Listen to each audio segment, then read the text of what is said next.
ثم انشأنا من بعدہم قرونا آخرین، ان کے بعد بھی ہم نے بہت سی جماعتیں پیدا کی. ما تسبق من امت اجلہا، کوئی امت اپنے وقت معین سے آگے نہیں نکل سکتی.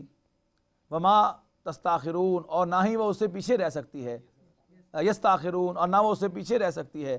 ثم ارسلنا رسولنا تترا، پھر ہم نے پے بپے پیغمبر بھیجے. کلما جاء امت رسولھا کذبوہ، ہر مرتبہ جب کسی امت کے پاس ان کا رسول آیا، کذبوہ، تو اس کے لوگوں نے اس کو جھٹلا دیا. فاتبعنا بعضهم بعضا، تو ہم نے ان میں سے بعض کو بعض کے پیچھے رکھا، ہم ان میں سے بعض کو بعض کے پیچھے لائے. وجعلناہم احادیث، اور ہم نے ان کو داستانیں بنا دیا. فبعدا للقوم الظالم، فبعدا للقوم الظالم، قوم لا یؤمنون، تو پھٹکار ہے، لعنت ہے ان لوگوں پر جو نہیں مانتے. ثم ارسلنا موسیٰ واخاہ ہارون، پھر ہم نے بھیجا موسیٰ اور اس کے بھائی ہارون کو بھی آیاتنا، اپنی نشانیاں دے کر، وسلطان مبین، اور واضح اتھارٹی دے کر، الی فرعون وملئہ، فرعون اور اس کے درباریوں کی طرف. فاستکبروا وکانوا قوما عالین، پس انہوں نے تکبر کیا اور وہ سرکش لوگ تھے. فقالوا، انہوں نے کہا، انؤمن لبشرین مثلنا، کیا ہم مان لیں اپنے جیسے دو انسانوں کو. وقومہما لنا عابدون، جبکہ ان کی قوم ہماری غلام ہو. فکذبوہما، تو سب نے ان دونوں کو جھٹلا دیا. فکانوا من المہلکین، پس وہ ہو گئے ہلاک ہونے والوں میں سے. ولقد آتینا موسیٰ الکتاب، اور ہم نے موسیٰ کو کتاب عطا کی. لعلہم یہتدون، تاکہ وہ راہیاب ہو جائیں. وجعلنا ابن مریم امہ وامہ آیۃ وآویناہما الی ربوۃ ذات قرار مکین وقرار و معین، اور ہم نے بنایا مریم کے بیٹے کو اور اس کی ماں کو ایک نشانی. وآویناہما الی ربوۃ، اور ہم نے ان کو ایک اونچے مقام پر بٹھایا، پناہ دی. ذات قرار مکین، ذات قرار، جو قرار کی جگہ تھی. اور ہم نے مریم کے بیٹے عیسیٰ اور ان کی ماں کو اپنی نشانی بنایا تھا، اور ان کو ایک اونچی جگہ پر جو رہنے کے لائق تھی اور جہاں اتھرا ہوا پانی جاری تھا پناہ دی تھی. یا ایھا الرسل، معین کے معنی جاری کے معنوں میں، یہ چشمہ جس سے بنا ہے. یا ایھا الرسل، اے رسول، کلوا من الطیبات واعملوا صالحا، اے رسول پاک چیزوں میں سے کھاؤ اور بھلے کام کرو. انی بما تعملون علیم، بے شک جو کچھ بھی تم کرتے ہو میں اسے جانتا ہوں. وَإِنَّ هَذِهِ أُمَّتُكُمْ أُمَّةً وَاحِدَةً، اور بے شک یہ تو ایک گروہ ہے، یہ تمہارا ایک گروہ ہے جو ایک ہی گروہ تھا. وَأَنَا رَبُّكُمْ فَاتَّقُونَ، اور میں تمہارا رب ہوں بس مجھی سے ڈرو. فَتَقَطَّعُوا أَمْرَهُمْ بَيْنَهُمْ زُبُرًا، پھر انہوں نے آپس میں اپنے کام کو متفرق کر کے جدا جدا کر لیا. كُلُّ حِزْبٍ بِمَا لَدَيْهِمْ فَرِحُونَ، ہر شخص اپنے کام پر خوش تھا. فَذَرْهُمْ فِي غَمْرَتِهِمْ حَتَّىٰ حِینٍ، تو ان کو ایک مدت تک ان کی غفلت ہی میں رہنے دو. أَيَحْسَبُونَ أَنَّمَا نُمِدُّهُمْ بِهِ مِن مَّالٍ وَبَنِينَ، کیا وہ سمجھتے ہیں کہ بے شک ہم نے دنیا کا جو مال ان کو دیا ہے اور جو ہم مدد ان کو دیتے ہیں، نُسَارِعُ لَهُمْ فِي الْخَيْرَاتِ، تو اس سے ان کی بھلائی میں جلدی کر رہے ہیں؟ نہیں. بل لا یشعرون، لیکن وہ نہیں سمجھتے. یعنی یہ مال جو ان کو مل رہا ہے یہ تو ان کا دائرہ تنگ کرنے کے لیے مل رہا ہے، ان کی دستی دراز کی جا رہی ہے، یہ ان پر اللہ کا احسان نہیں ہے. ان الذین هم من خشیۃ ربہم مشفقون، جو لوگ اپنے رب کے خوف سے ڈرتے رہتے ہیں. والذین هم بآیات ربہم یؤمنون، اور وہ لوگ جو اپنے رب کی آیات پر ایمان رکھتے ہیں. والذین هم بربہم لا یشرکون، اور جو اپنے رب کے ساتھ کسی کو شریک نہیں ٹھہراتے. والذین یؤتون ما آتوا وقلوبہم وجلۃ انہم الی ربہم راجعون، اور وہ لوگ کہ جو دیتے ہیں جو کچھ اللہ نے ان کو عطا کیا ہے اس حال میں کہ ان کے دل ڈرتے ہیں. انہم الی ربہم راجعون، کہ وہ اپنے رب کے حضور لوٹنے والے ہیں.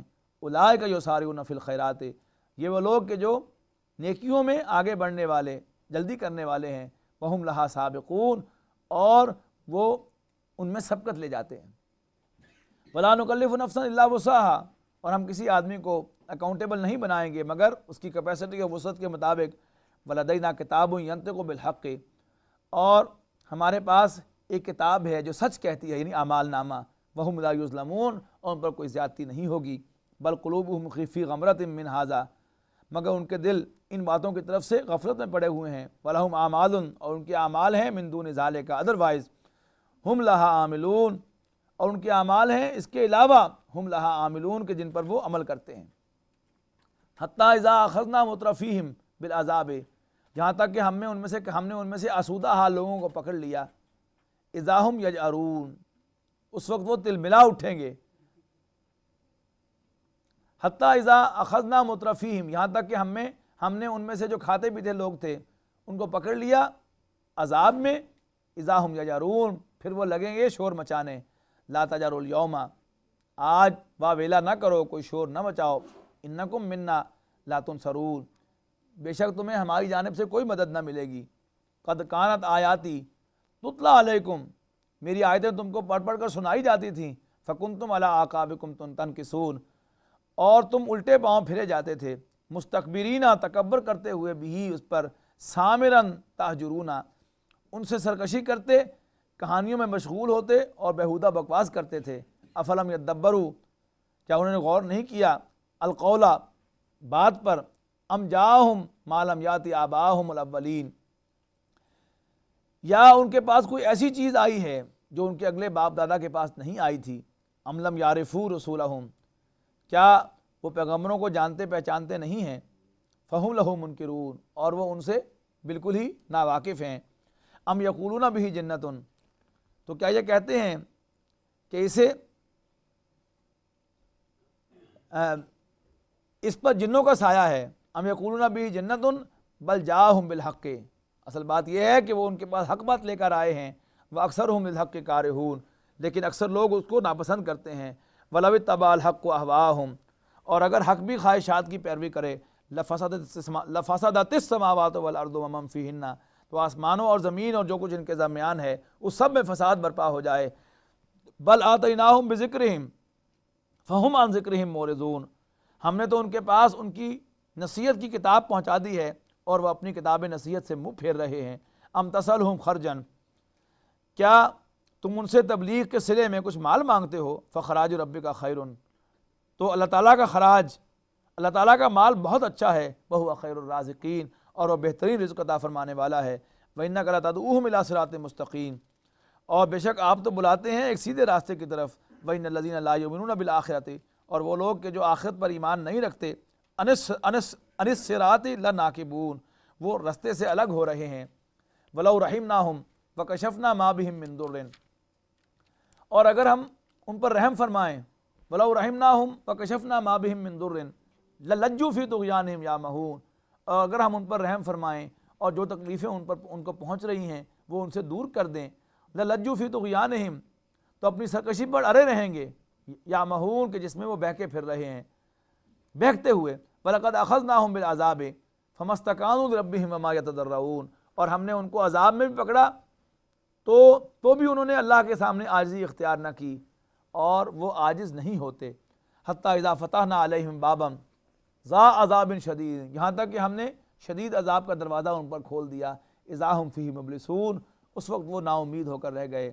وہو الذی انشأ لکم السمع والابصار والافئدہ اور وہی تو ہے جس نے تمہارے کان اور آنکھیں اور دل بنائے.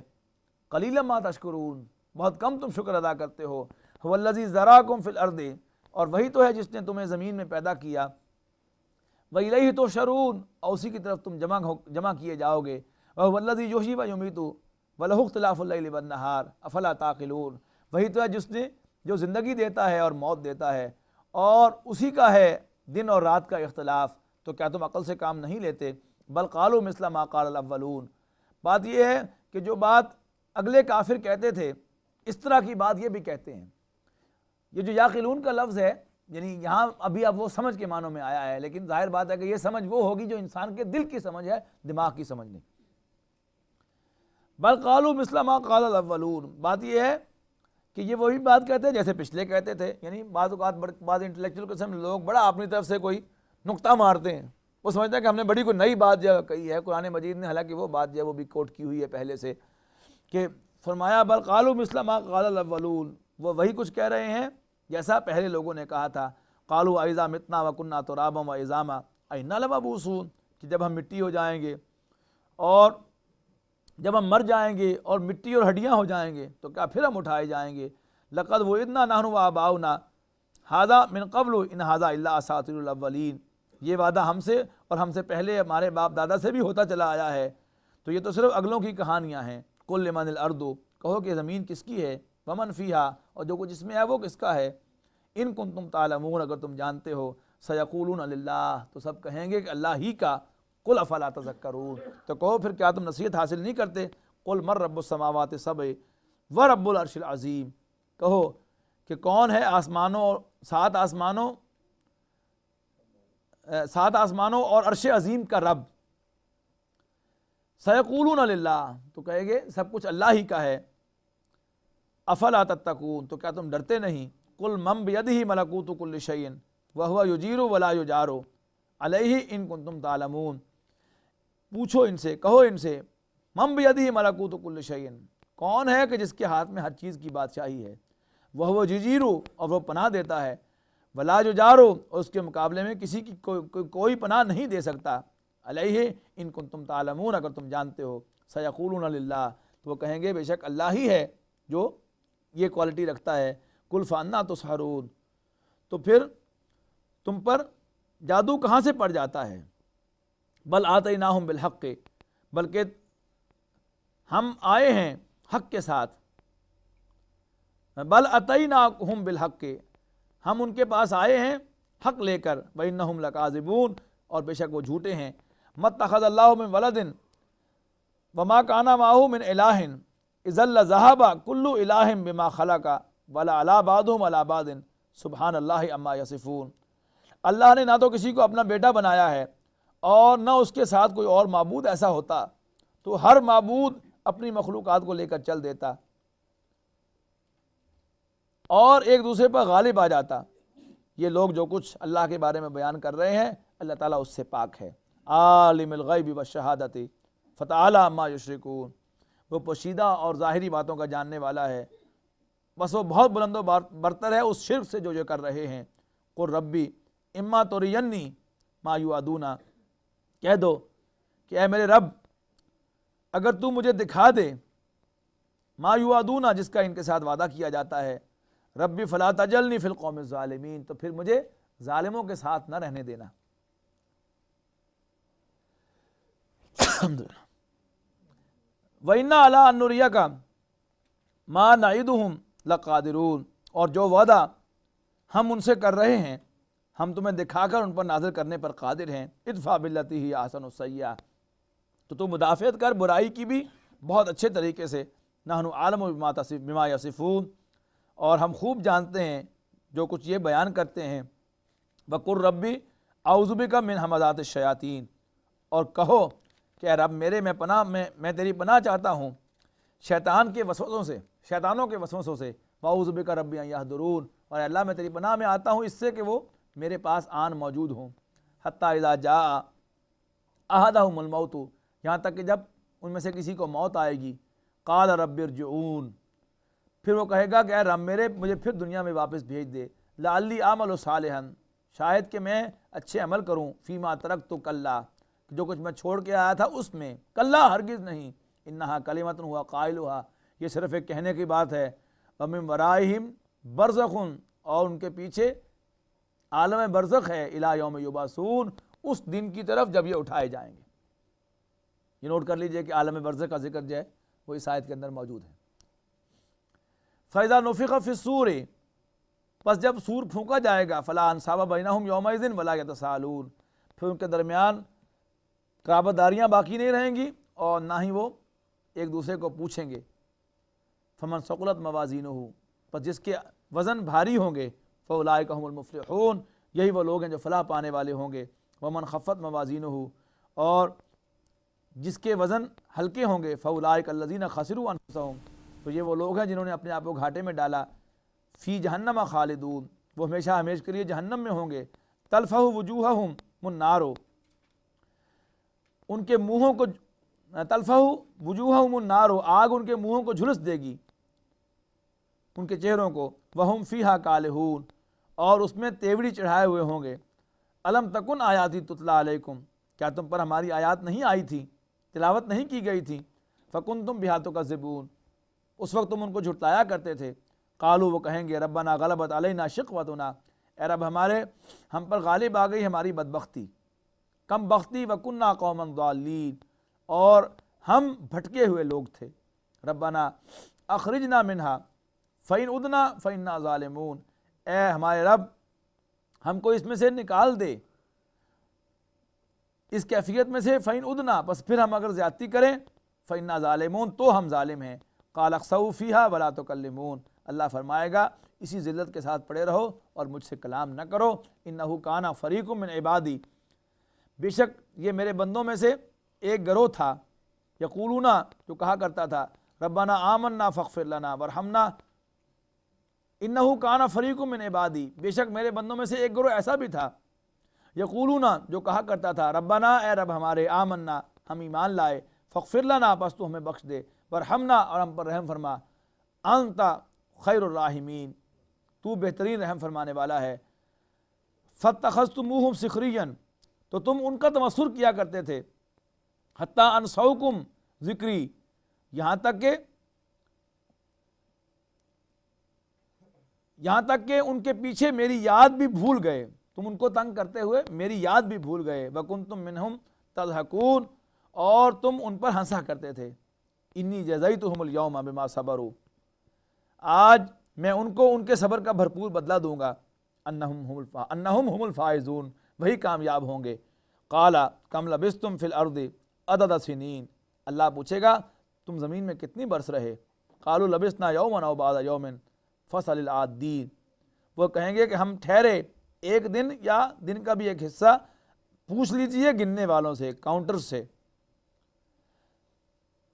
قال، اللہ فرمائے گا، اِن لبثتم الا قلیلا، اللہ فرمائے گا وہاں تم بہت ہی کم رہے، لو انکم کنتم تعلمون، کاش کہ تمہیں معلوم ہو۔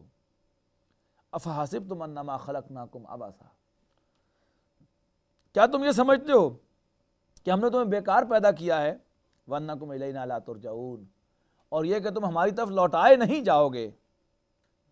فتعال اللہ الملک الحق، تو بہت بلند و برتر ہے مالک، بادشاہ حقیقی، مالک الحق نہیں کہا، ملک الحق، بادشاہ حقیقی، لا الہ الا ہو، نہیں ہے کوئی معبود مگر وہی، رب العرش الکریم، عزت والے عرش کا مالک۔ اب یہاں جو فرمایا کہ وہ تعالی اللہ الملک الحق ہے، کہ وہ جو ہم نے آرگومنٹ پڑھا تھا کہ ایمان بالآخرت کے لیے آرگومنٹ کیا ہے، کہ اس پوری کائنات کا فوکس انسان ہے۔ اب انسان اپنے اندر جھانکتا ہے تو دو چیزیں نظر آئی تھی اس کو، ایک تو محبت کا مرجع ہے کوئی آئیڈیل، اور دوسری طرف خیر و شر کا ایک معیار ہے اندر، جس کا نتیجہ یہاں نہیں نکل رہا۔ تو یہاں کیا ہے، بڑے سے بڑا مجرم بچ کے نکل جاتا ہے، اور 50 آدمیوں کو بم کا دھماکہ کر کے قتل کرنے والا شخص جو ہے اس کو زیادہ سے زیادہ سزا بھی ملتی ہے تو کتنی، ایک سزائے موت، کہنے کو 80 دفعہ سزائے موت لکھی ہوئی ہو، 50 دفعہ لکھی ہو، لیکن عام طور پر ہوتی تو ایک ہی ہے، ایک ایگزیکیوٹ ہو گئی تو ختم ہو گئی قصہ، لیکن یہ عدل معلوم نہیں ہوتا۔ تو اگر تو بادشاہ حقیقی اللہ ہے اور اس کا حال یہ ہے کہ مجرموں کو پکڑ نہیں سکتا، ہوتا نا، یہاں پتہ نہیں وہ کیسے ہوتا ہے، پاکستان میں تو جب کوئی بڑا واقعہ ہوتا ہے تو سیاسی بیان جو ہے وہ درد داغتے ہیں سیاسی وہ لیڈرز جو ہیں، کہ اگر حکومت جو ہے وہ مجرموں کو سزا دے یا مستعفی ہو جائے، اس لیے کہ جینون جو ہے رولر وہ کون سا ہے کہ جس کے مجرموں کو سزا ملے اور نیکوکاروں کو بدلہ ملے۔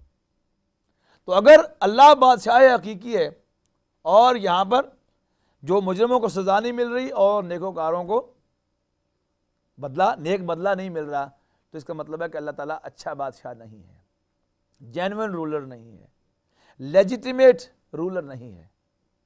لیکن اللہ تعالیٰ لیجیٹیمیٹ رولر ہے، لیکن اس کا رول ابھی ختم کہاں ہوا ہے، وہ تو کنٹینیوس ہے، اور آخرت جب آئے گی تو اس کا وہ لیجیٹیمیٹ رول جو ہے وہ ظاہر ہو جائے گا، اور وہاں پر نیکوکاروں کو بھرپور جزا ملے گی اور بدکاروں کو بھرپور سزا ملے گی۔ افحسبتم انما خلقناکم عبثا وانکم الینا لا ترجعون، کیا تم سمجھتے ہو کہ ہم نے تمہیں بیکار پیدا کیا؟ اگر تو یہی زندگی کل زندگی ہے پھر تو انسان بیکار ہے۔ ہاں اگر کوئی تسلسل ہے اس زندگی کا، جیسا کہ آخرت کے بارے میں کہا جاتا ہے، قرآن مجید بتا رہا ہے، اور پھر اللہ تعالیٰ واقعی لیجیٹیمیٹ اور جینوئن رولر ہے۔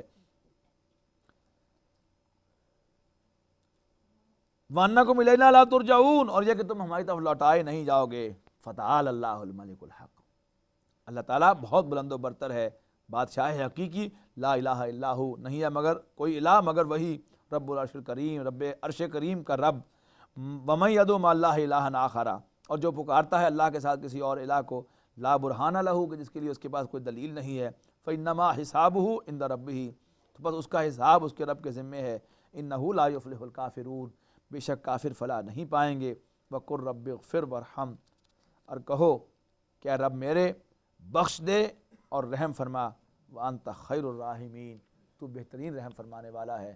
آمین یا رب العالمین. بارک اللہ لی و لکم فی القرآن العظیم، ونفعنی وإیاکم بالآیات والذکر الحکیم.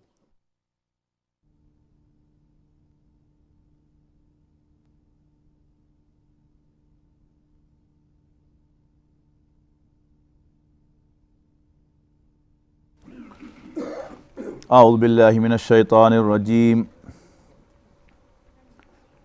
بسم اللہ الرحمن الرحیم.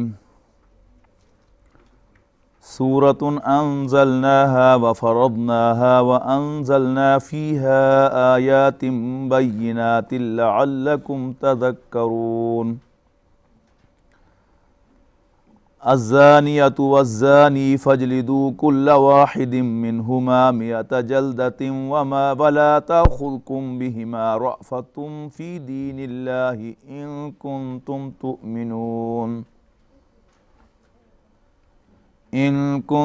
تؤمنون باللہ والیوم الآخر ولیشہد عذابہما طائفۃ من المؤمنین. الزانی لا ينکح الا زانیۃ او مشرکۃ والزانیۃ لا ينکحها الا زان او مشرک وحرم ذلك علی المؤمنین.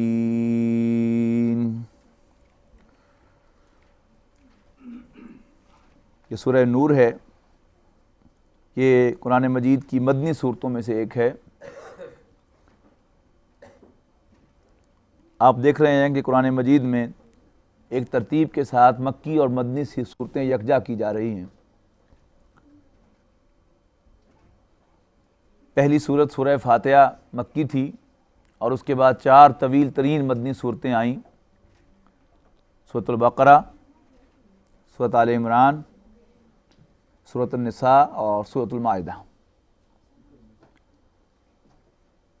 اس کے بعد پھر 2 مکی صورتیں آئیں، سورۃ الانعام اور سورۃ الاعراف، اور پھر 2 ہی مدنی صورتیں آئیں، سورۃ الانفال اور سورۃ التوبہ. پھر سورہ یونس سے ایک طویل مکی صورتوں کا سلسلہ شروع ہوا، جو جا کر ختم ہوا سورۃ المومنون پر. اور سورۃ المومنون کے بعد اب پھر ایک مدنی صورت آ رہی ہے، سورۃ النساء، سورۃ النور.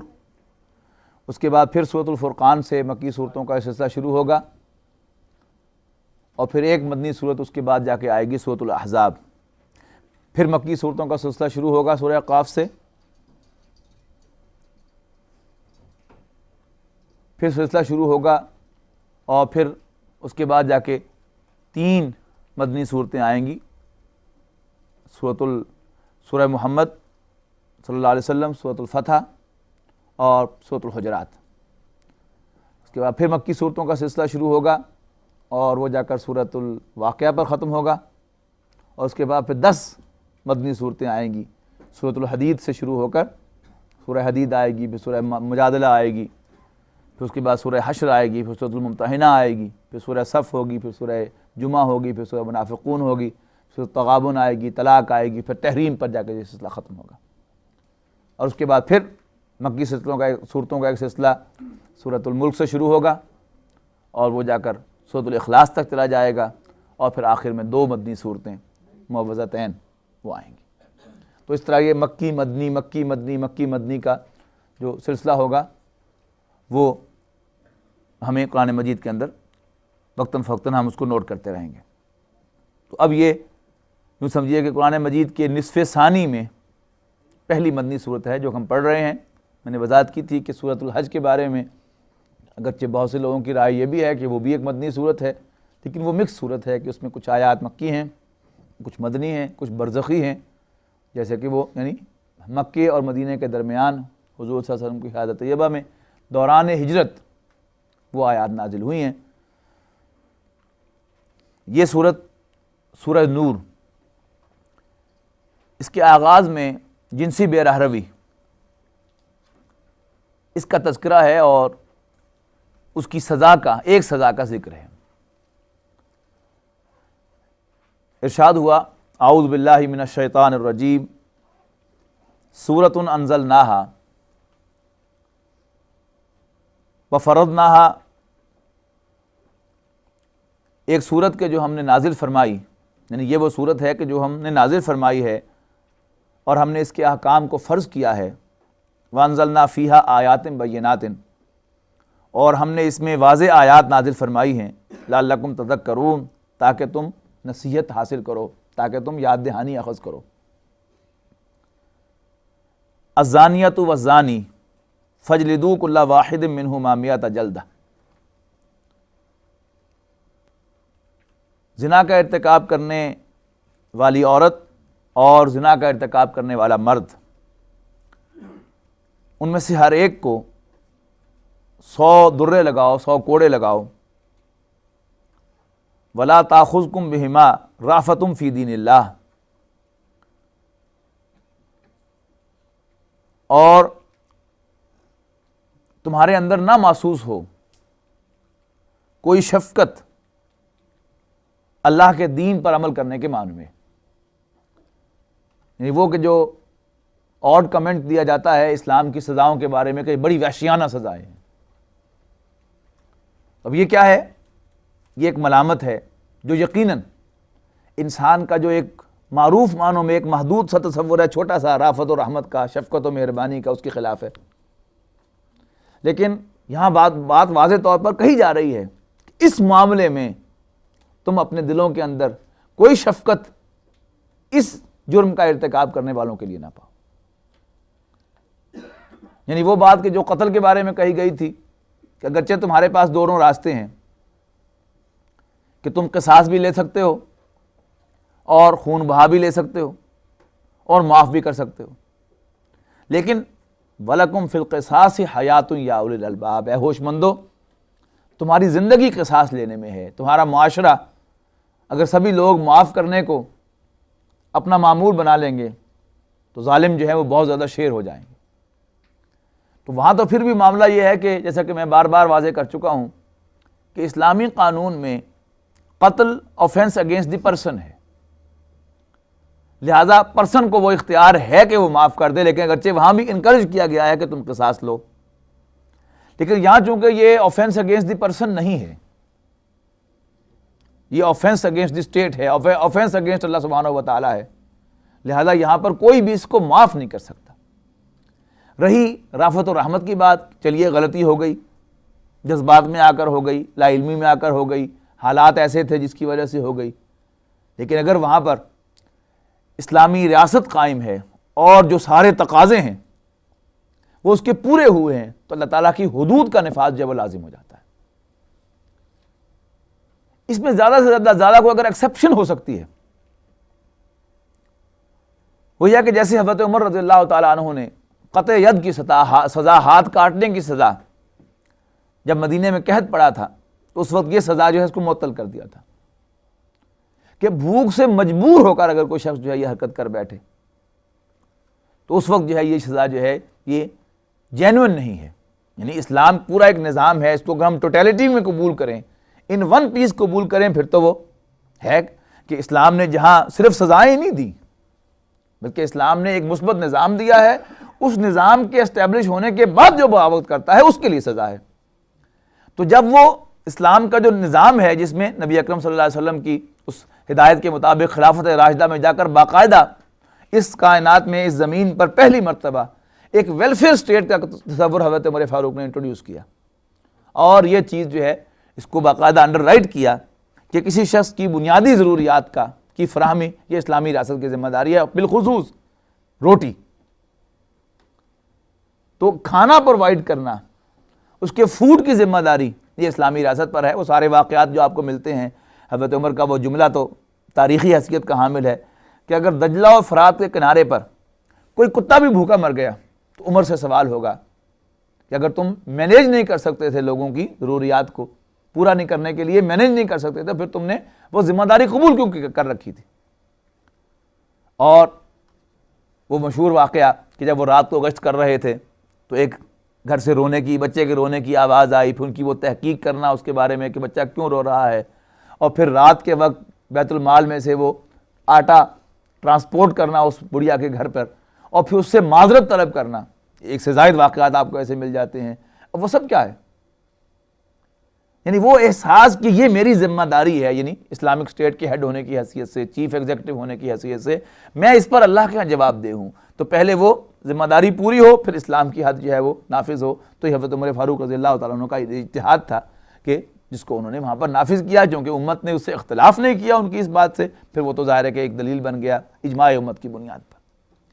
اسی طرح اس میں اگر کوئی ہو سکتا ہے معاملہ تو وہ یہ ہے کہ اگر نظام جو ہے وہ پورے طور پر درست نہیں ہے، یعنی آپ نے جو اس کے اندر اشتہا پیدا کرنے کے ذرائع ہیں،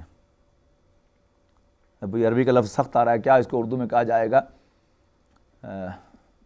یعنی وہ جو خواہش ہے، جنسی جذبے کو ابھارنے والی چیزیں جو ہیں ان کا تو آپ نے وافر انتظام کر دیا، اور اس حد تک کر دیا کہ جس میں کوئی شخص جو ہے وہ بالکل مجبور ہو جائے اور وہ مجبوری میں آ کے سب کچھ کرے، تو پھر ایسے حالات میں یعنی مراد کیا ہے کہ جہاں اسلامی ریاست نافذ قائم نہ ہو اور اس کے جو اسلام کے سارے سطر و حجاب کے احکام ہے وہ نافذ نہ ہوں، اس میں تو ظاہر بات ہے کہ جہاں اسلامی ریاست ہی قائم نہیں تو وہاں اسلامی سزا کے نافذ ہونے کا کوئی سوال نہیں ہے، لیکن جہاں بھی ایک صحیح اسلامی ریاست قائم ہو اور اس میں اسلام کے تمام متعلقہ احکام، سطر و حجاب جو ہے وہ اس کی پوری طرح آبزرو کیا جا رہا ہو، وہاں پر چادر و چار دیواری کا تحفظ جس طرح سے اسلام نے کیا ہے، صرف سزائیں دے کر چادر و چار دیواری کا تحفظ نہیں ہو سکتا، پورا ایک نظام ہے، سطر و حجاب کے احکام ہے، سیگریگیشن ہے کہ جو ہمارے دین نے دی ہے، اس سب کو پوری طرح انٹیکٹ کر کے پھر ہاں کوئی شخص جو ہے وہ کرتا ہے، پھر واقعی وہ مجرم ہے، اس کے ساتھ کوئی رعایت جو ہے وہ نہیں کریں گے۔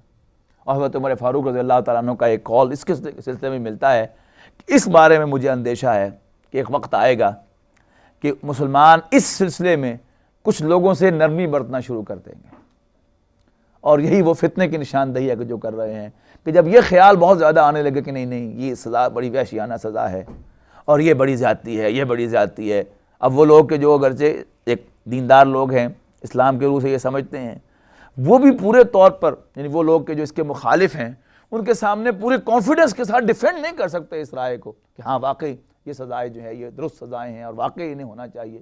اس لیے مختلف کارنر سے جو ہے وہ کوئی نہ کوئی بات جو ہے وہ آتی ہے اور سوال جو ہے وہ اٹھتا ہے اس کے سلسلے میں۔ اس کا مطلب ہے کہ دل میں کوئی تھوڑی سی ریزرویشن بہرحال ہے اچھے دیندار لوگوں کے اندر بھی، تو وہ ریزرویشن نہیں ہونی چاہیے۔ قرآن مجید ظاہر ہے اللہ تعالیٰ انسان کا بنانے والا ہے، اس کی فطرت کا، انسان کی فطرت کا اس سے بڑھ کر اور کون واقف ہو سکتا ہے؟ تو اللہ تعالیٰ نے اگر یہ بات جو ہے اس کو یعنی پہلے ہی مینشن کر دیا ہے کہ وَلَا تَأْخُذْكُمْ، اور تمہیں نہ پکڑ لے، بِهِمَا، ان دونوں کے سلسلے میں، رافت شفقت، یہ الفاظ بڑے عجیب ہیں، یہ نہیں کہا کہ تمہارے دل میں شفقت پیدا نہ ہو جائے، تمہیں رافت شفقت جو ہے وہ تمہیں کہیں گریب نہ کر لے، تمہیں کہیں جفا مار کر روک نہ لے یہ سزائیں دینے سے۔ یہ الفاظ ہیں اس کے صحیح ترجمہ اگر آپ کرنا چاہیں گے، اس لیے کہ رافتن یہاں فاعل آیا ہے، وَلَا تَأْخُذْكُمْ، تمہیں کہیں پکڑ نہ لے، بِهِمَا، ان دونوں کے سلسلے میں، رافتن شفقت و مہربانی، فی دین اللہ، اللہ کے دین کے سلسلے میں، ان کنتم تؤمنون باللہ والیوم الآخر، اگر تم واقعتاً ایمان رکھتے ہو اللہ پر اور آخرت کے دن پر۔ وَلْيَشْهَدْ عَذَابَهُمَا طَائِفَةٌ مِّنَ الْمُؤْمِنِينَ، اور چاہیے کہ اس سزا کو ایگزیکیوٹ ہوتے ہوئے وٹنس کریں، اس وقت موجود ہوں، یعنی یہ سزا جو ہے کہیں جیل کے اندر نہ دی جائے بلکہ یہ سزا جو ہے پبلکلی دی جائے، اور مومنوں کا ایک گروہ، مسلمانوں کا ایک گروہ وہاں موجود ہو، اس کو وٹنس کر رہا ہو ان دونوں کی سزا کو۔ الزانی لا ينکح الا زانیۃ او مشرکۃ، کوئی زانی نہیں نکاح کرے گا مگر کسی زانیہ اور مشرکہ سے، اور والزانیۃ لا ینکحھا، اور زانیہ سے نکاح نہیں کرے گا، یعنی یہ نہیں کہا کہ کوئی زانی نہیں نکاح کرے گا مگر مشرکہ یا زانیہ سے، اور زانیہ نہیں نکاح کرے گی مشرک اور زانی سے، نہیں، پیسے وائس میں لایا گیا اس کو. اور رہی زانیہ تو اس سے نکاح نہیں کرے گا مگر زانن اور مشرک، زانی اور مشرک. اس لیے کہ میں نے پہلے بھی نوٹ کروایا تھا کہ نکاح جو ہے اس کا فائل وہ مرد ہے. انگریزی میں بھی ایسے ہے، آپ کلاسیکل انگلش میں جائیں گے اگر آج کل تو وہ سب ٹو بی میرڈ ہی ہو رہے ہیں، جبکہ کلاسیکل انگلش میں اگر آپ جائیں گے، آپ ڈکشنری کے اندر دیکھیں گے تو man marries a woman but a woman is married to a man. تو میری کا جو فائل ہے وہ مرد ہے اور اس کا مفعول جو ہے وہ عورت ہے. تو وہی یہاں پر جو ہے وہ نمایاں ہو رہی ہے چیز. وَحُرِّمَ ذَلِكَ عَلَى الْمُؤْمِنِينَ، اور ایسا کرنا مومنوں پر حرام کر دیا گیا ہے. اکثر لوگوں نے تو اس کی تعبیر یہ کی ہے کہ یہ کوئی گاڈ یعنی آرڈینڈ کوئی معاملہ ہے، اللہ تعالیٰ کی طرف سے یہ کوئی غیبی بندوبست ہے کہ جو نیک مرد ہیں انہیں نیکی عورتیں ملتی ہیں اور جو برے مرد ہیں انہیں بری ہی عورتیں ملتی ہیں. اینڈ سیم وے کوئی نیک عورت ہوگی تو اس کو نیک ہی مرد ملے گا اور کوئی بری عورت ہوگی تو اسے برا ہی مرد ملے گا. لیکن ایسا معلوم ہوتا ہے ایک تو یہ آبزرویشن کے خلاف ہے، اور یہ جو کہا حرم ذالک علی المومنین، تو اگر یہ اللہ تعالیٰ کی طرف سے ہو رہا ہے تو پھر اس کو یہ کہنے کی ضرورت کیا ہے کہ یہ مومنوں پر حرام کیا گیا ہے. اس کا جو سینس سمجھ میں آیا ہے اب تک میری، اللہ تعالیٰ میری اصلاح کرے اگر میں غلط ہوں، وہ یہ ہے کہ ایک زمانہ تھا، اگر آپ آج سے کوئی 20-30 سال پہلے چلے جائیں تو جو شادی کے موقع پر جو تحقیق کی جاتی تھی، والدین جو تحقیق کرتے تھے اپنے بچے یا بچی کی شادی کے موقع پر، وہ تحقیق کیا ہوتی تھی کہ لڑکے کا کریکٹر کیسا ہے. یعنی تنخواہ تھوڑی سی کم بھی ہو جائے، فائنینشیل پوزیشن اس کی ذرا ویک بھی ہو جائے تو کوئی حرج نہیں، اگر اس اعتبار سے اگر وہ اسٹرانگ ہے تو ہی از ورتھ کہ اس سے اپنی بچی جو ہے بیاہ دی جائے. اور اگر اس پہلو سے وہ ویک ہے تو خواہ وہ بلینر ہے تو اس سے شادی نہیں کریں گے بچی کی. اسی طرح کسی لڑکی کے بارے میں اگر لڑکے کے والدین کو یہ علم میں آ جائے کہ وہ اس کا کریکٹر ذرا کچھ لوز ہے تو سوال ہی نہیں پیدا ہوتا تھا کہ کوئی شریف والدین جو ہیں وہ اس کو اپنے گھر میں لے آئیں. لیکن اب وہ بات نہیں رہی، اب اس سے تو صرف نظر کیا جاتا ہے اور یہ انڈرسٹوڈ ہے کہ بس سارے جوانی میں کیا ہی کرتے ہیں کچھ نہ کچھ. اور سب کا سب زور کس چیز پر آ گیا کہ لڑکی ڈاکٹر ہے، کیا کہیے اور کیا چاہیے، تو سونے کی مرغی گھر میں آ رہی ہے، آنے دو اس کو، سونے کے انڈے دے گی، گھر میں ریل بیل ہوگی. اور اسی طرح لڑکا جو ہے وہ ڈاکٹر ہے، وہ تو کمپیوٹر سائنس میں اس نے PhD کیا ہوا ہے، وہ تو جناب اکاؤنٹس کے اندر ٹاپ پر ہے، اس کا بزنس جو ہے بہت اونچا ہے. اب وہ کیا کرتا ہے اس پہلو سے اس کی حیثیت کیا ہے، اب یہ چیزیں جو ہیں وہ آؤٹ آف کنسیڈریشن ہو گئی.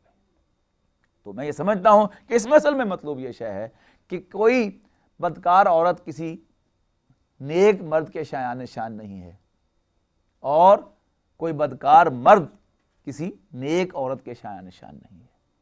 تو یہ ویلیو سٹرکچر کی یہاں پر بات ہو رہی ہے کہ جو ویلیوز ہماری جو ہیں وہ یہی رہنی چاہیے کہ اگر ہماری بچی جو ہے اس کو ہم نے بڑے اہتمام کے ساتھ اس کو ہم نے مینر سکھائے ہیں، اس کو ہم نے اخلاق سکھایا ہے، اس کو ہم نے اچھا کردار سکھایا ہے، اس کو ستر و حجاب سکھایا ہے، اس کو موڈیسٹی سکھائی ہے، اس کو چیسٹٹی سکھائی ہے، تو ایسا نہ ہو کہ ہمارا سب کچھ اس کے ساتھ جو ہم نے اتنی اس کی تربیت کی ہے وہ سب کی ہم کو کھاتے میں ڈال دیں، ایسا نہ ہو.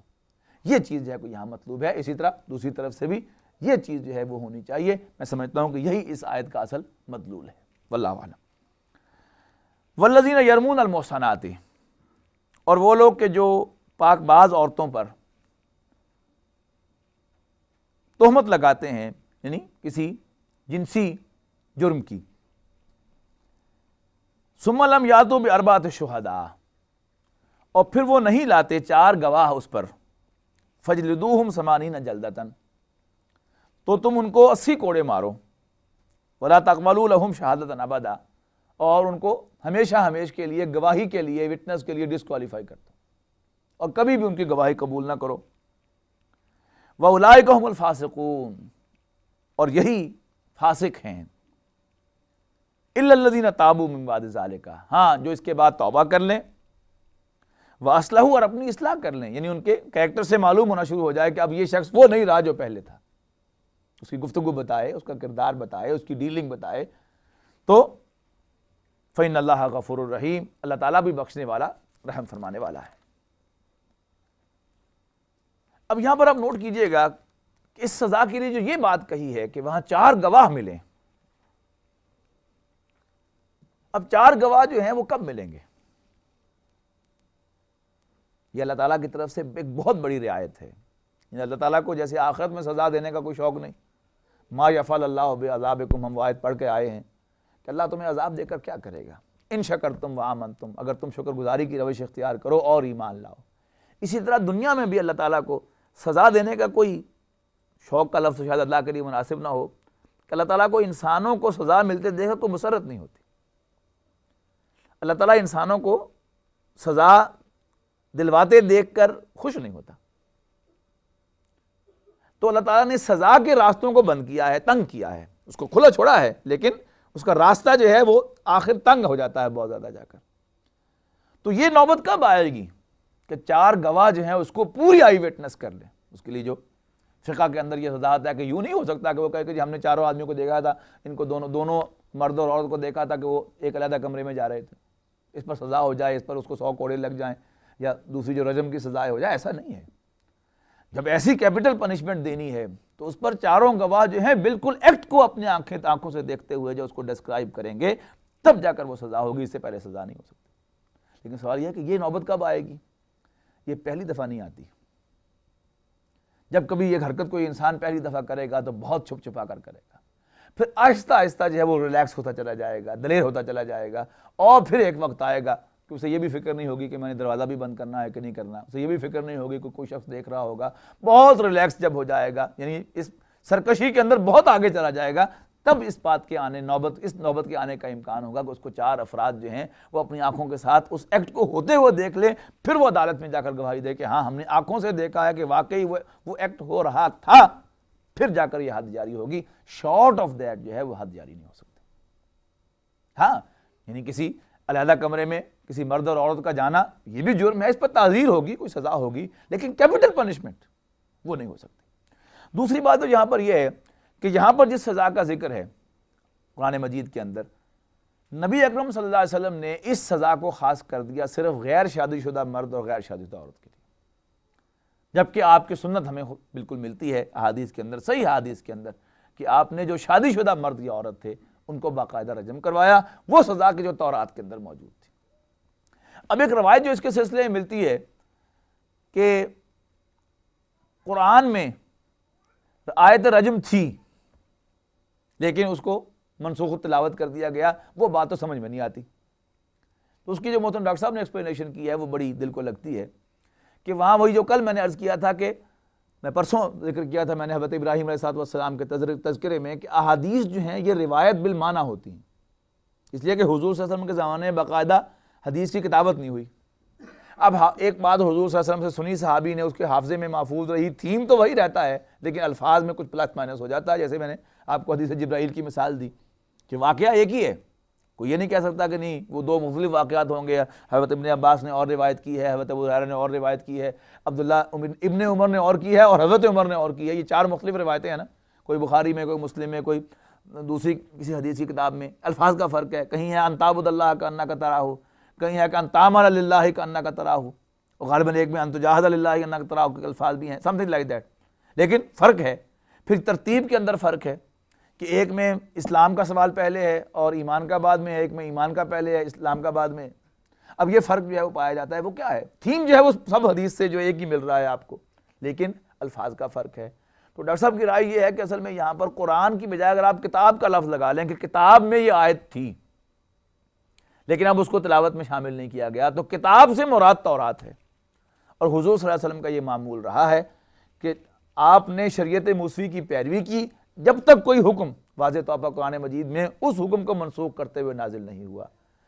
تحویل قبلہ کے سلسلے میں یہ ہمارے سامنے ہے کہ حضور صلی اللہ علیہ وسلم جب تک آپ کے لیے کعبے میں اس مسجد حرام میں آ کر نماز پڑھنا ممکن تھا تو آپ ایسی پوزیشن میں کھڑے ہوتے تھے کہ جب کعبہ بھی سامنے ہو اور بیت المقدس بھی سامنے ہو، مسجد اقصیٰ بھی سامنے ہو.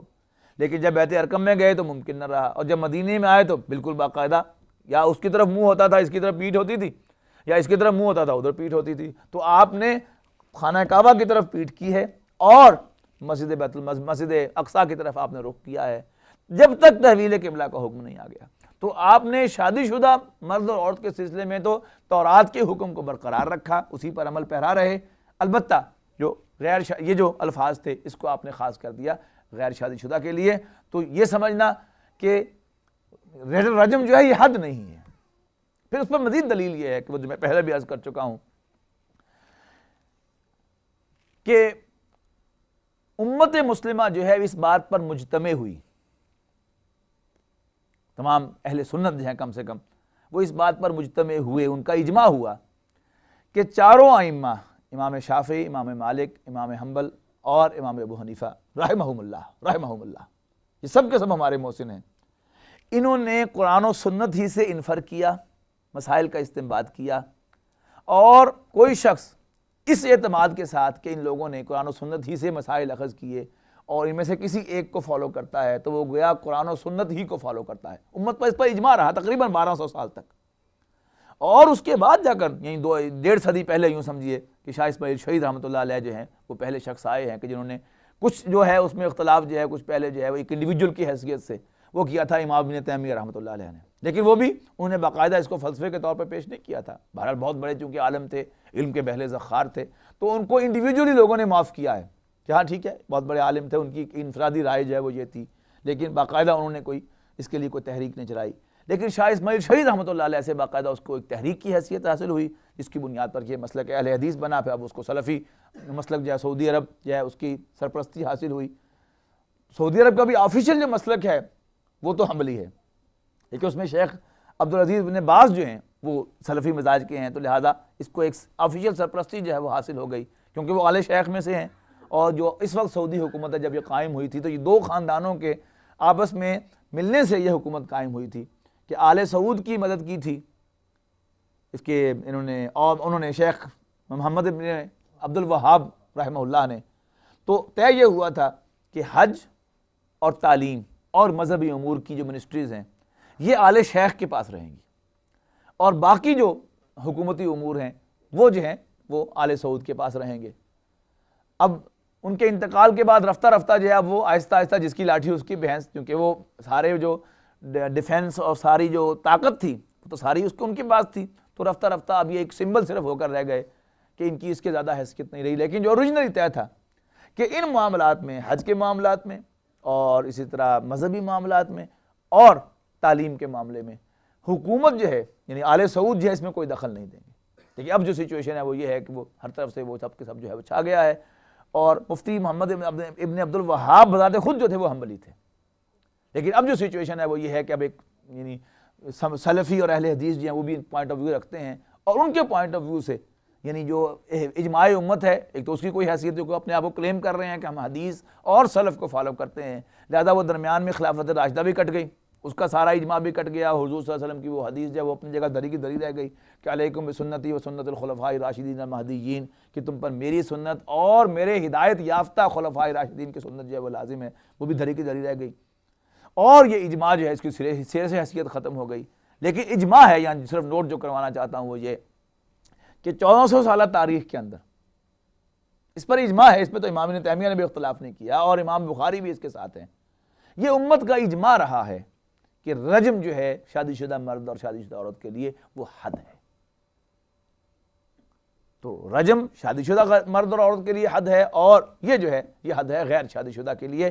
اس پر امت کا اجماع ہے اور ہمیں امت کے اجماع پر بھروسہ کرنا چاہیے اگر ہم امت کے اجماع کو چیلنج کرتے ہیں. نوٹ کیجئے گا، میں آپ کو سورہ نساء کے اندر وہ آیت نوٹ کروا چکا ہوں جہاں فرمایا کیا کہ جو شخص بھی رسول کی مخالفت کرے من بعد ما تبین لہ الہدیٰ، اس کے بعد کہ اس پر ہدایت واضح ہو چکی ہو، وَيَتَّبِعْ غَيْرَ سَبِيلِ الْمُؤْمِنِينَ، اور وہ مومنوں کے راستے سے ہٹ کر کوئی راستہ اختیار کرے، نُوَلِّهِ مَا تَوَلَّىٰ وَنُصْلِهِ جہنم، تو جو وہ چاہتا ہے اسی کے حوالے ہم کر دیتے ہیں اور ہم اس کو جہنم میں ڈالیں گے.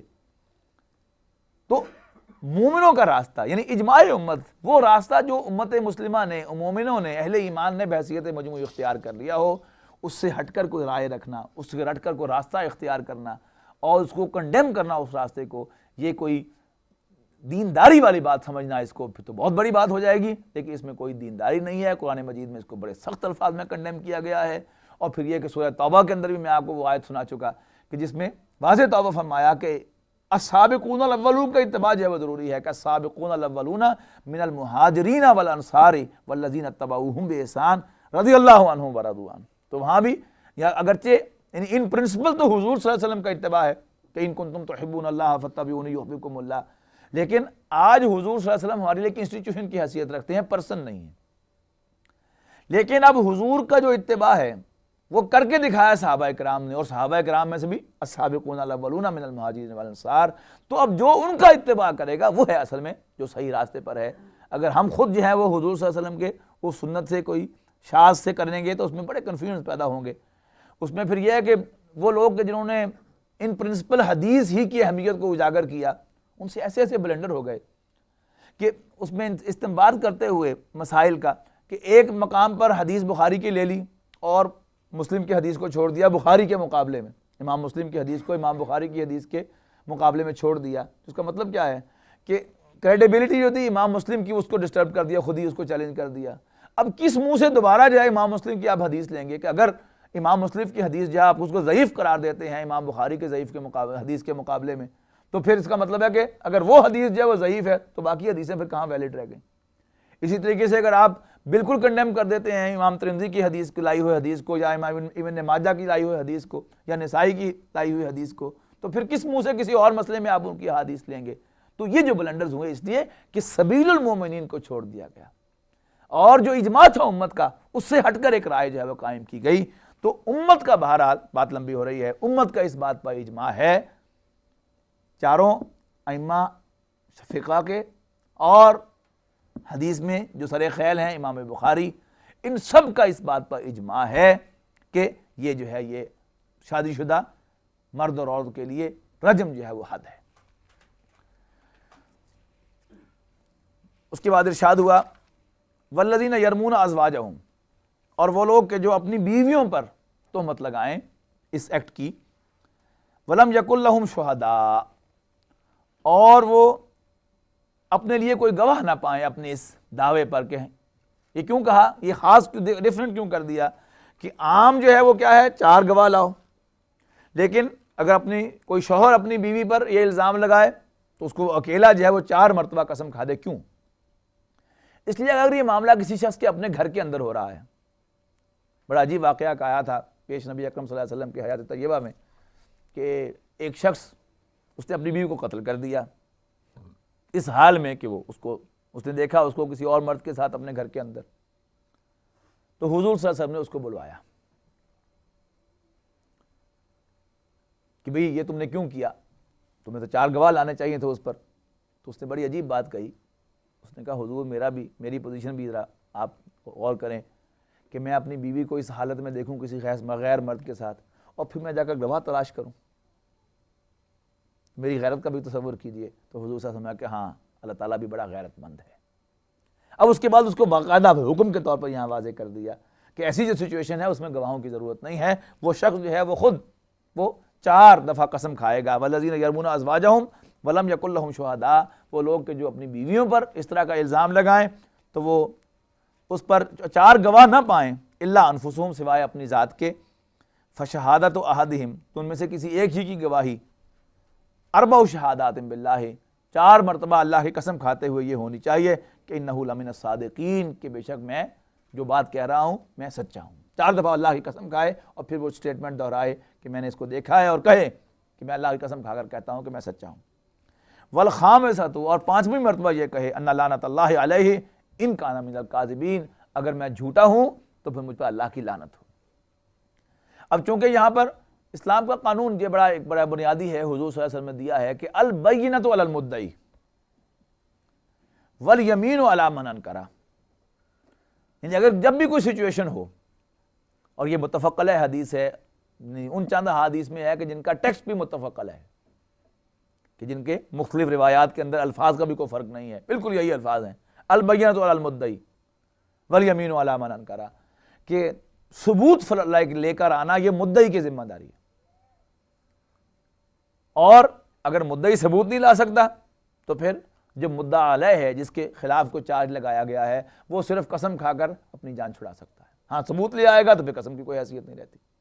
اب اسی فارمولے کو یہاں پر اپلائی کیجئے۔ مدعی جو ہے وہ کون ہے؟ وہ شوہر ہے، کیونکہ اس کے 4 گواہ نہیں لایا، وہ خود صرف مدعی ہے، 4 قسمیں کھا رہا ہے۔ اب اگر اس کی بیوی جو ہے وہ اس کو ڈسون کرتی ہے، اس کے اس دعوے کو، یا اس سے انکار کرتی ہے، تو اس کے لیے بھی بالکل اسی اصول کے مطابق قسم کی گنجائش موجود ہے۔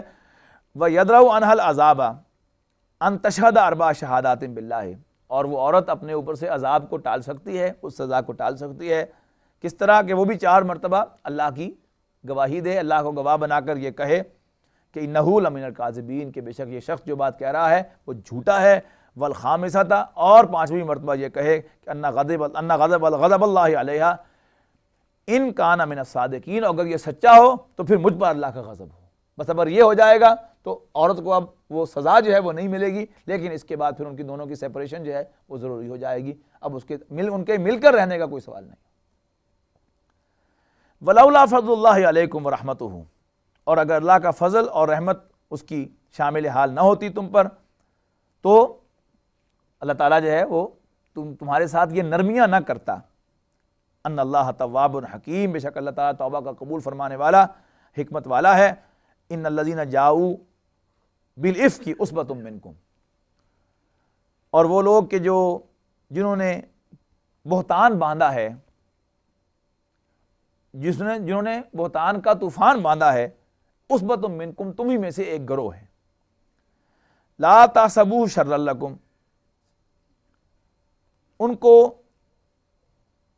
اس کو اپنے حق میں شر نہ سمجھو، بل ہوا خیر لکم، بلکہ وہ تمہارے لیے بہتر ہے۔ لکل امرئ منہم ما اکتسب من الاثم، اور ہر شخص کے لیے اس نے اس بات کو پھیلانے میں اور اس خبر کو پروموٹ کرنے میں جتنا کردار ادا کیا ہے، جو کچھ اس نے اس میں سے کمائی کی ہے، اس کے مطابق اس کو حصہ مل جائے گا سزا میں سے۔ والذی تولی کبرہ، اور وہ ان میں سے کہ جس پر اس بہتان کا سب سے بڑا بوجھ ہے، منہم، ان میں سے، لہو عذاب عظیم، اس کے لیے تو ایک بہت بڑا عذاب ہے۔ لولا اذ سمعتموہ، کیوں ایسا نہ ہوا کہ اے مسلمانوں جب تم نے اس کو سنا تھا۔ ظن المؤمنون، مومن یہ گمان کرتے، ظن المؤمنون والمؤمنات، تو مومن مرد اور مومن عورتیں، بانفسہم خیرا، اپنے دل ہی دل میں اچھا گمان کرتے۔ وقالو، اور وہ کہتے، ھذا افک مبین، یہ تو کھلا بہتان ہے۔ اب یہ انسان کی بڑی عجیب کمزوری ہے کہ اس معاملے کی ذرا سی اسے بھنک پڑ جائے کسی جگہ سے تو شیطان اسے یہی کہتا ہے کہ نہیں کچھ نہ کچھ وچلی گل کچھ نہ کچھ ہوگی، بات اگر اتنی بنتی ہے تو اتنی ضرور ہوتی ہے کم سے کم بیچ میں۔ اور بلکہ انسان کی ٹینڈنسی کیا ہے، کہتا کہ نہیں اس سے اور زیادہ بھی ہوگا، یہ اور کرے دو، اس کو اور ڈھونڈو، معلوم ہوگا کہ نہیں اس سے زیادہ بھی تھا۔ تو یہ انسان کی ایک کمزوری ہے کہ جیسے کہ میں نے اس دن بھی آپ سے کہا تھا سورہ یوسف کے اندر بھی، کہ جب بھی کوئی ایسا واقعہ پبلک کے اندر آتا ہے، وہ جھوٹا ہو یا سچا ہو، وہ واقعہ ہو یا صرف ایک سکینڈل ہو، تو اس میں جو دلچسپی ہوتی ہے لوگوں کی وہ بڑی یونیک ہوتی ہے، اور ہر طرف ایسے ہی ہوتی ہے، پاکستان ہو، امریکہ ہو، یورپ ہو یا فار ایسٹ ہو، ایک ہی جیسی ہوگی، اس میں دلچسپی دیکھنے والی ہوتی ہے۔ صبح سویرے آفس پہنچیں گے تو سب جو کریں گے وہ اخبار پڑھا، بھائی صبح خبریں سنی، وہ فلانا جو واقعہ تھا وہ کیسے تھا۔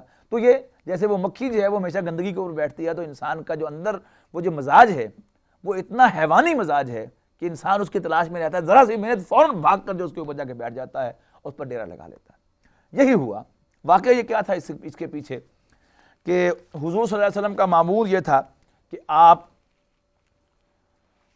اپنے سفر کے دوران ازواج مطہرات میں تھے، ہماری ماؤں میں سے کسی ایک زوجہ محترمہ کو اپنے ساتھ رکھتے تھے، اور یہ فیصلہ جو تھا آپ قرہ اندازی کے ذریعے سے کیا کرتے تھے. قرہ ڈالا جس کے نام کا قرہ نکل آیا تو اس کو آپ سفر میں ساتھ لے کر جاتے تھے. ایک غزوے میں، غزوہ بنی مصطلق جو تھا، اس میں نبی اکرم صلی اللہ علیہ وسلم نے سفر کرنا تھا تو حضرت عائشہ رضی اللہ تعالیٰ عنہ کا قرہ نکل آیا.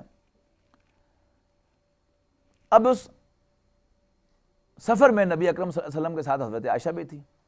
سفر کے دوران ایک جگہ پڑاؤ ڈالا نبی اکرم صلی اللہ علیہ وسلم نے اور صحابہ کرام نے.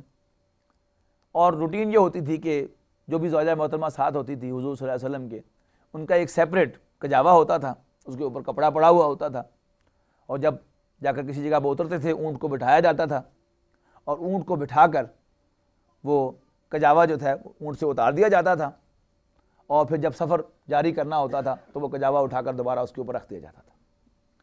تو ایک جگہ پڑاؤ ڈالا گیا تو حضرت عائشہ کا کجاوا جو ہے اتار کر رکھا گیا. حضرت عائشہ صدیقہ رضی اللہ تعالیٰ عنہ حاجت سے ذرا اٹھ کر باہر گئیں، اس میں سے دور کہیں. ظاہر بات ہے کہ خواتین جو ہے بالکل اب جہاں مرد جو ہیں وہ فارغ ہو رہے ہیں وہاں تو نہیں ہونا، ذرا دور گئیں. اور وہاں سے جب وہ واپس آ رہی تھیں تو وہاں پہنچی، انہیں معلوم ہوا کہ میرا تو ہار گر گیا ہے. تو اب وہاں اس وقت وہ واپس چلی گئیں دوبارہ ہار کو تلاش کرنے کے لیے. ہار کو تلاش کرتے کرتے دیر ہو گئی.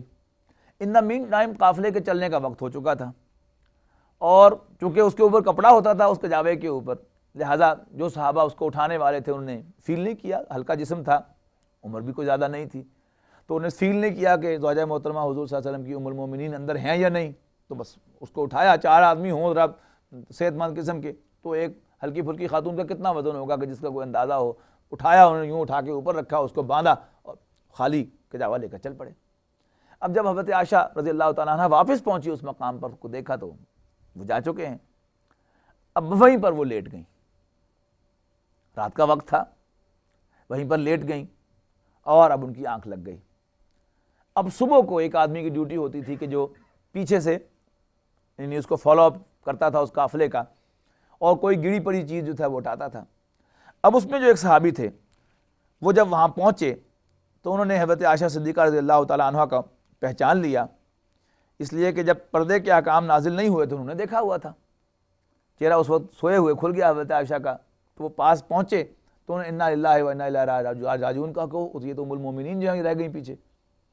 اور اس پر حضرت عائشہ کی آنکھ کھلی اور انہوں نے فوراً جو ہے وہ گھونگھٹ جو ہے اوپر کر لی، اور اونٹ لا کر انہوں نے پاس جو ہے وہ بٹھا دیا، اس کا گھٹنا باندھ کے حضرت عائشہ اس پر سوار ہو گئیں اور وہ نکیل پکڑ کر چلے گئے اور باقی صحابہ کے ساتھ اور حضور کے لشکر کے ساتھ ان کو پہنچا دیا. اب اس میں عبداللہ ابن ابی نے اس پر جو ہنگامہ کھڑا کیا اور وہ سخت الفاظ کہے کہ جن پر زبان کا لاتے ہوئے بھی بڑی زبان جو ہے وہ اجازت نہیں دیتی اس کی کہ خدا کی قسم نبی کی بیوی آج بچ کر نہیں آئی.